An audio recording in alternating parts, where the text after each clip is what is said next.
right, so let's talk about evaluating natural wines and going through what I would call like a modified grid. So if you ever do like WSET or any of like the wine courses, they'll walk you through different styles of grids, which is just easier ways to evaluate wines, breaking it up bit by bit so that you can sort of understand the full profile of a wine and overall, over time, figure out what types of wines you enjoy. So if you're continually drinking wines and you realize that they have high acidity and those are the ones you like best, you'll have kind of found the trends of what you've been enjoying. So when you're talking to sommeliers or people at wine stores in the future, you can say, oh, I know that I really like bright, acidic reds with dark fruit, something like that.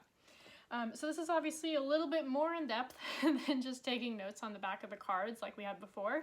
So don't feel like you have to get super serious about it. If your main takeaway from this is that you just want to take a couple of notes on each of these wines that you get in your box, feel free to do that. But if you do want to dive a little bit deeper, I wanted to give you the entire arsenal or things that you can use to really evaluate and enjoy the entire experience. So totally cool if you don't want to do this and you want to just drink your wine. I feel that way most of the time, but when there's a wine that I either really like or find to be very complex, or I'm just feeling like I need to do some wine studying, or like I want to compare, let's say I have two Carignans and I want to compare them against each other, it's a really good way to do it. So I'm going to go through the grid with a wine that I have here, which is in our red club this month, the Vincaminoir Mendocino Carignan. Single varietal, and I am going to basically explain everything down the grid as we go. So I'll hit on the stuff about white wines, even though I'm not evaluating a white wine, so that it can kind of give you some context if and when you're drinking a white wine or a rosé or orange, what you might be looking at in that section. So you're just going to start off by putting all your information down if you want to keep a little binder, or I don't know. I used to have a wine journal when I first started, and it was like literally a binder that I would take. If you want to get really nerdy, I would take the labels, like there's like label pulls that you'd like put a piece of sticker on the front, pull off the label. So I'd have that on one section, and then on the back I would have my grid. So if you really want to get serious, you could do that. Otherwise, just feel free to kind of use this and take notes as you go. So wine name, producer, country, region, notes. Should be able to get all of those besides the notes off of the bottle. And on the notes section, feel free to do whatever you want, but if I do know something about the wine going into it, like let's say I know that it's carbonic or that it spent 2 weeks on the skins or something like that, that's normally where I'll put that information, because it's nice for me to be able to look back later and remember like, oh yeah, like this one had, say an orange wine or even a red, this one had 30 days of skin contact versus this one had 2. And that's interesting because as I look down the rest of my grid, the intensity on it was a lot lower than the one that had maybe 30 days or isn't. And you can kind of just look at it over time. So starting with sight. So sight is literally, I'm sure you've done a wine tasting of some sort in the past, but basically the way you're supposed to evaluate wine is you first look at it, you do a little sniff, then you swirl it, you sniff again, you taste it, and I'll walk you through the nerdy ways to taste it also in a minute. But the reason that you go in that order is there's a lot of different things you can glean about the wine from each of those steps. And if you go straight to tasting it, it might like bias you or affect the way that you think about the wine after. So I always start with sight. And clarity is exactly what you think it is. How clear is it? Is it easy to see through? And on a lot of natural wines, it's not going to be clear because, as you may know, most of them are unfined and unfiltered. I believe this one is as well. Though I will say it's fairly clear. So on mine, I'm going to put somewhere in between clear and hazy. I'm just going to put like a little mark in the middle. And again, however you want to mark it up, that's up to you. But I'm just doing like a little star between clear and hazy. And then color, so there's different types. So obviously I'm going to be in the red category, but just walking through all of them. So the white ones, it can be anywhere from looking like purely clear, you wouldn't be able to tell, like a Sauvignon Blanc a lot of times can be almost completely clear and look like water, all the way up to like a oaky Chardonnay could be super golden in color. And then once you start to get into skin contact, you'll start to see different types of amber. If it's like Ramato, which would be like a Pinot Gris orange wine, that could get into the pink category. And even brown. Brown doesn't sound very nice, and I don't really, if you have a brown wine, I'm gonna guess there's probably something wrong with it, and you should let us know. But a really extracted orange wine could be brown. Then rosé can go anywhere from super light Provençal style salmon color all the way up to like a bubblegum candy or ruby. So like that's when you start to get into that rosé category. Is it rosé? Is it red? It's kind of right in the middle. So for me, I'm going to be looking at the red category, and this one I would say goes more into like the purple garnet. It's fairly young, so I'm going to, like, I don't think it's actually getting into that lighter garnet style, so I'm going to go with purple for it. And then you can talk about tears. So tears, when you swirl it, how fast do the legs drop down? And that is an indication of either how much alcohol is in it or how much sugar. So it's not like a quality thing, it's just all about, is there a lot of sugar in it, which will make the tears be slow, or is it super alcoholic, which would also make the tears slow. So this one, I would say the tears are pretty light. It's taking them a minute. Like, I didn't do the whole like medium minus, medium plus, but if you want to do that, and add it to, like, I would basically say this is like just above light before it gets to medium. So I'll just mark it with my little star there. And then the last thing about sight I put is bubbles. And this one obviously doesn't have bubbles, but you just want to look at, like, are they big, large bubbles, or are they really tiny and small? Most of the time when it's like a champagne style wine, the bubbles will be super small and very dense, and they'll like continually rise for an extended period of time to the top. If it's more like a casual style pet nat where they didn't actually do a lot to specifically make it carbonated, that might be bigger bubbles. And that's just going to basically tell you a little bit about the winemaking style, and just so that you note it, doesn't mean that's better or worse. Though if you are a champagne lover, they will argue that the smaller the bubbles, the better it is. All right, so now we're going to smell it. So intensity is basically like how far away from where can you smell the wine. So like this one's actually pretty aromatic because I can smell it from like here. A lot of times the wines, you have to like get your nose really into it before you can smell it. So I would say like it's not intense. Intense would be like a Gewürztraminer or like a really aromatic grape that like you can smell from 5 miles. Not really, but you can smell them from really far away. Or wine that has oak. A lot of times you can smell that really intensely. So this one's a bit above moderate, so I'm gonna put my little star there. And then funk. There's different types of. There's a blog that more easily explain this that I've linked in here, so check that out. But basically, there's different styles of funkiness that you can find in natural wine. One of them is like a bit of like that yeasty aftertaste, and you can get that on most wines if they're a little bit funky. So I don't really have that on there. That's more in like the other category.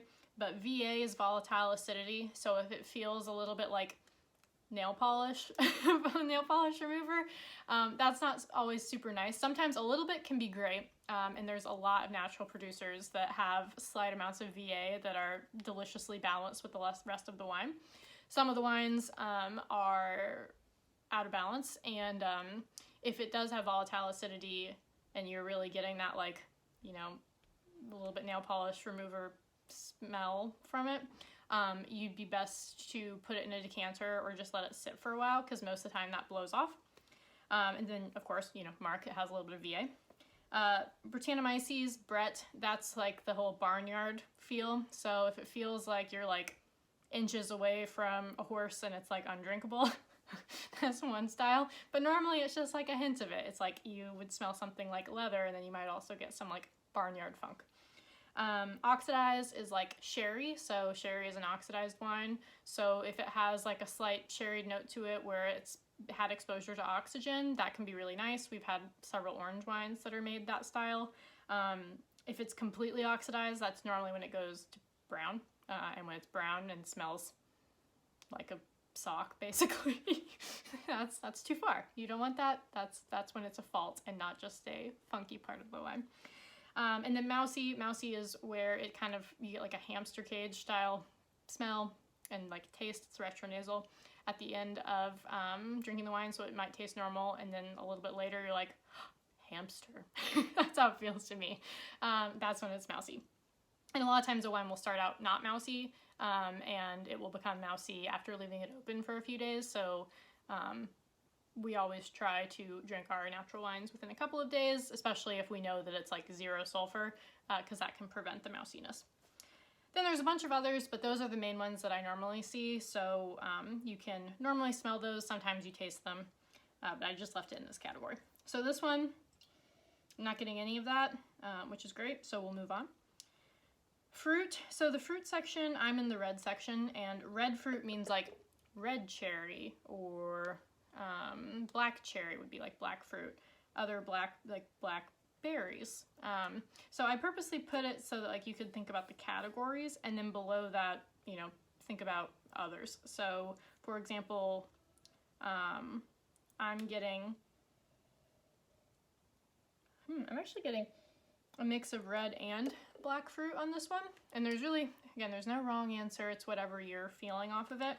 But I'm getting like blackberries, and I'm getting like bright red cherries. So I'm going to circle both of those here. And then I'm just going to write in the notes section like red cherry. And you can get like super intense on this. You can be like maraschino cherry, or like Meyer lemon instead of just like a regular lemon, or lemon rind, or is it lemon meringue pie? So don't feel like you have to just circle one. Like really think about it. And it's, again, don't let anyone ever tell you that what you think about it is incorrect, because everything is based on your own experience. So for example, like a good example of it is like Cork Taint. Cork Taint, almost everyone can agree that it smells like wet cardboard, because basically everyone smelled wet cardboard. But to some people it smells like their grandma's basement, or their childhood closet, or something else that's like musky, dusty, and that's whatever that is for you. So take a sniff, and whatever, you know, comes to mind. You can only know what you've actually smelled before. So a lot of times it's fun, like when you'll do tastings with people, they'll smell and they'll say, I smell anise. And like, I'd never even had anise until probably like 4 years ago. And then I was like, huh, is that what anise smells like? And then I went out and smelled anise, and it turns out that is what it smells like, or cassis, or whatever. So do a lot of smelling, listen to what other people say they smell, and over time you'll basically be able to get those associations. It's a learned skill. No one is just magically good at it. Though I will say that us women, we're slightly better at it than men. Just turns out that we're set up better for it. Alright, so that's the fruit that I'm getting, and then it also has like a bit of like leather on it. Oh, sorry, moving on. Now we're gonna go into the earthy area. So stone would be like, does it smell like chalk? Does it smell like granite? And again, like this is like super obscure, like unless you've gone out and smelled and licked a bunch of different types of rock, normally stone generally works. But sometimes it does, like Chablis does have like a chalkiness to it, and you can also taste it. So, or like wet gravel. Wet gravel is another good example. Like we're not saying what rock it is, but like it tastes more like a wet rock, or smells like a wet rock, than a dry one. Forest would be like forest floor, or like, what's it called? The stuff that you put on your grass. Anyways, like the different styles of grass. Like, is it wet forest floor? Is it like dried grass clippings from mowing your backyard? And then mushrooms. Mushrooms are a really good one. You'll find like really good examples of earthy notes in wines can be like Old World Pinot Noir. They normally have a ton of like mushroom characteristics and like that forest floor aspect. Old World wines, typically, not always, have more earthy notes than New World wines. So then moving on from there, so this one, it's honestly not that earthy, I would say. I'm getting more of these other like herbal notes below. Maybe like a little foresty, but I'm not gonna put that down, because I think that's a little bit of a stretch on this one. So I am getting like leather on it, so I'm gonna circle animal, and I am getting Herbs would be like basil or like tomato leaf. Actually, tomato leaf is a really good one for this. And then spices would be like cinnamon or cumin or something like that. So whenever you circle one of those, like I'm gonna put animal and then I'm gonna put leather below. I'm gonna put herbs and then I'm gonna put tomato leaf. And you just run through it and whatever it is. Oh, like peppers is a good one. Like a lot of times Carmenere will smell like peppers, or like Cab Franc will smell like, is it a shishito pepper? Is it like a jalapeno pepper? So you can put vegetal and you could say pepper or whatever else. All right, we're 15 minutes in and we're finally tasting the wine. Don't worry, it gets a lot quicker after. So gonna smell it and now we're gonna taste it. So the very nerdy way to taste wine is you first give it a sniff, swirl, you put it in your mouth, you swish it around so it can feel, like give you entire mouthfeel, because especially on the first sip, it's like a little bit of a shock to the system. So it swirls around my mouth, and then you basically let some air into the back of your throat, and it sounds like you're like slurping, like it's this sound. And the reason that we do that is actually everything that you taste like as far as flavors go, is still smelling. So that's where like the back of your throat is where like your retronasal areas are, and that's where you're able to pick up better, like if you do still smell forest floor when you're drinking it. So if you're tasting more red fruit and you were smelling more black fruit, you're still technically smelling it. It's just at the back of your throat. So that's actually all flavors that are not, you know, everything that's a flavor is a smell. And then everything else that's below it that we'll talk about in a minute, like tannin, acid, alcohol, you experience those, like you feel it. And so we'll talk about how you feel those in a second. But starting at the top, so basically, is it like dry? Dry is just like, you're gonna have dry for almost every wine. Every once in a while, it'll be a little bit off dry because it'll have some residual sugar, or it'll be super dry, like, whoa, sucks the life out of your mouth. But for the most part, you're gonna see dry, super dry, off dry. And what else was I gonna say about that? Super sweet, super dry. I think that's fine for now. So this one's dry, easy. And we're getting, again, we're gonna go through the fruits. So I'm getting more, actually, let me just try this again. So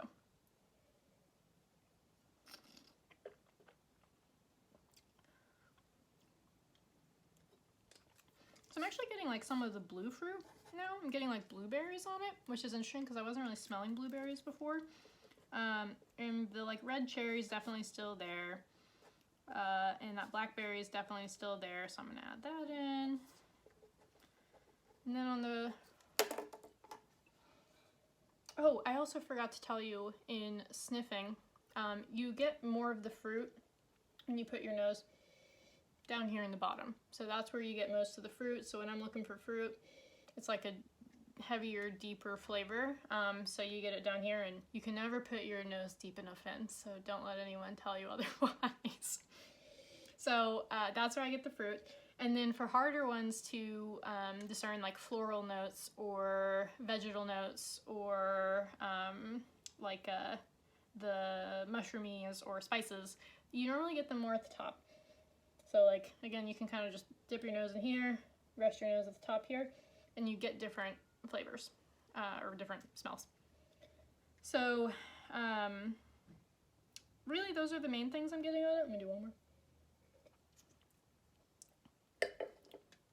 And moving down to the earthy section, I'm getting more of the stone. I don't actually think I didn't even circle stone last time, but I am getting some of that like wet rock on it now on the palate. And I am getting the herbs again, definitely the tomato leaf. I'm not getting as much leather.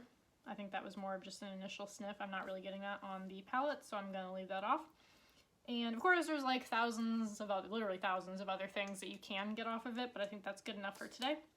So finally, tannin, acid, alcohol, and body. So the way, this is literally a mouthfeel evaluation. So in theory, you can be wrong. In this section, you can't be wrong about your flavors, but you can be wrong about the mouthfeel because it is like an objective thing of how your body reacts to the wine. So starting with tannin, tannin sucks the life out of your mouth. So if you're drinking a wine and your like cheeks feel really dry after, that's super tannic. Where it becomes complicated is acid makes your mouth water. So when a wine's really balanced, they basically perfectly combine because the tannin is counteracted by the acid, allowing your mouth to still feel not super dry because it does have the acid still in it, but there's still a lot of tannin. So you really do have to think about it when you're drinking the wine and think about like, how dry is my mouth compared to how much my tongue is watering. So if your tongue's watering a ton and you still get a little bit of tannin, like it's actually probably a higher tannin level than you think. It's just being masked by the acid. So we'll start with those two.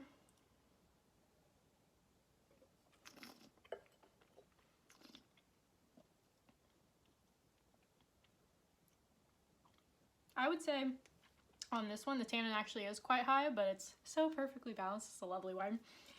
So honestly, I would say that like, I don't think either the tannin or the acid are high, but I would say that they're both like, I'm gonna say medium plus. So I'm gonna go medium and I'm gonna put a little plus after it. And that's where I would feel on those. And that's like my favorite place to be in wine. I already know about this myself. I already know this about myself because I've done so many evaluations, but it's very common for everyone to love to have like medium plus acidity and medium plus tannin in a well-balanced red wine. So those are the first two things that we're looking at. And then alcohol, so we kind of already got a hint about that, but don't look at the bottle. You can open the bottle, obviously. But we got a hint of that with the tears, and now the other way you can know about alcohol is basically it's like a little thermometer. So like if you ever had whiskey, like you know how it says like whiskey like burns your throat all the way down, like you can feel it? That's literally with all alcohol. So if you are sipping it and you only get it to like here and you're not feeling warm all the way down, it's probably really low in alcohol. If you're feeling it and it gets to like here, it's almost like a little barometer. So I'm not like, I don't actually know. I've heard people throw a joke. They're like, this is 12, 13, 14, 15%. I don't think that's true, but maybe it is. I just generally say like, okay, like this is pretty low. This is getting to medium. This is like high if I'm feeling it towards the bottom of my throat. So this one, I'm feeling it right in the middle. And I also know it's 13%, but it's medium in alcohol. 13% is medium. I'm getting it about right here. That makes sense to me. And then finally, body is how it feels in your mouth. So it feels hefty, like got weight to it. That's like a bold body.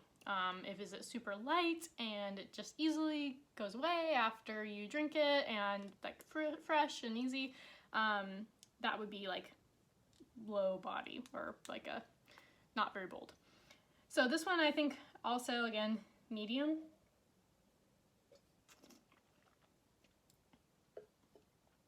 Yeah, this is just a really well-balanced wine.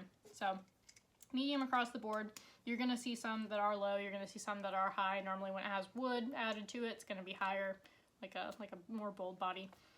Normally if it's like sparkling, it can be really, you know, low body. So I hope this helps you evaluate your wines.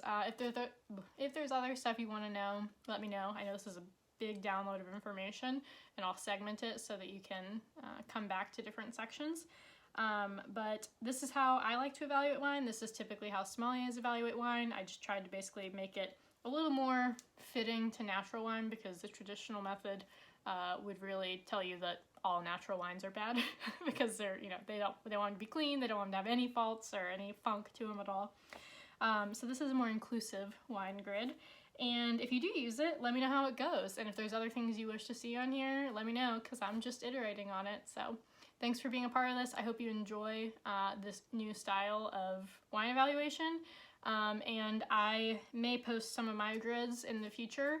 I obviously do the wine videos with you so you can know my evaluation, but if you also want to see some of the grids, let me know and I'm happy to do some of my own evaluations because I always found it really fun and interesting to check my own grid against people that I respected in the wine industry to see if I was picking up on the same things they were. It's a really good way to study.